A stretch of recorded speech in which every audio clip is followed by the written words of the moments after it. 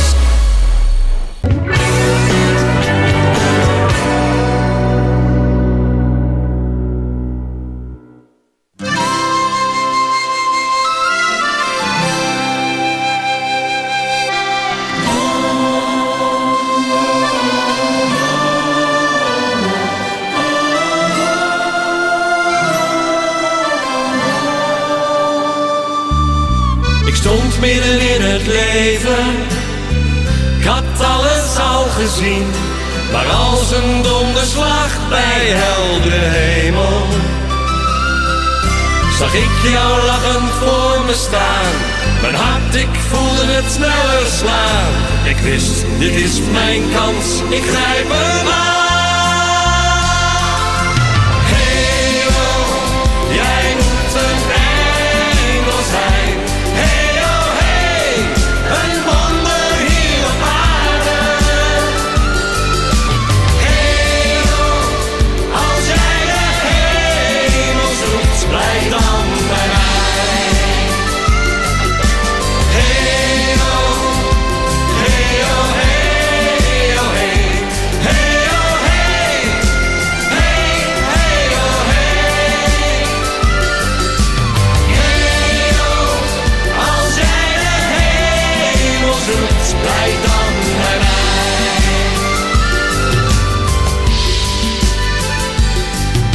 Ze keek me aan en haar glimlach maakt zelfs citroenen zoet. En haar stem klonk als muziek. Ik hoor nog altijd haar woorden. Geef mij het paradijs. En in mijn ziel zag ik de zon opgaan. Hey oh, jij moet een engel zijn. Hey oh hey, een wonder hier op aarde. Hey oh, als jij de hemel zoekt, blijf dan bij mij. Hey oh, hey oh hey oh hey, hey oh hey, hey hey oh hey. Hey oh, als jij de hemel zoekt, blijf dan bij mij. Hey oh, jij moet een engel zijn. Hey oh hey, een wonder hier op aarde. Hey oh, als jij de hemel zoekt, blijf dan bij mij. Hey oh, hey oh hey oh hey, blijf dan bij mij.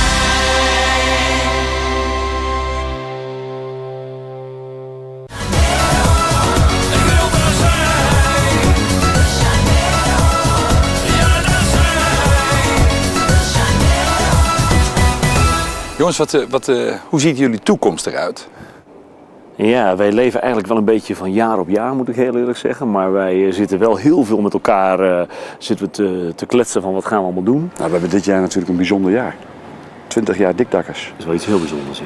Als je zo over Meppel kijkt, dan denk je van 20 jaar Dikdakkers. Er is heel wat gebeurd. We hebben hier ook heel veel rondgereden. En, opgetreden? we gaan een avond organiseren. 20 jaar Dikdakkers wordt een jubileumfeest. En wanneer moet dat plaatsvinden? Ja, medio september ongeveer. September. Ja. Datum is nog niet exact. Nou, die gaan we wel prijsgeven vandaag of morgen. En waar ga je dat doen? Dat gaan we hier in Meppel doen, in de Schouwburg hier. Schouwburg Ochtrop in Meppel.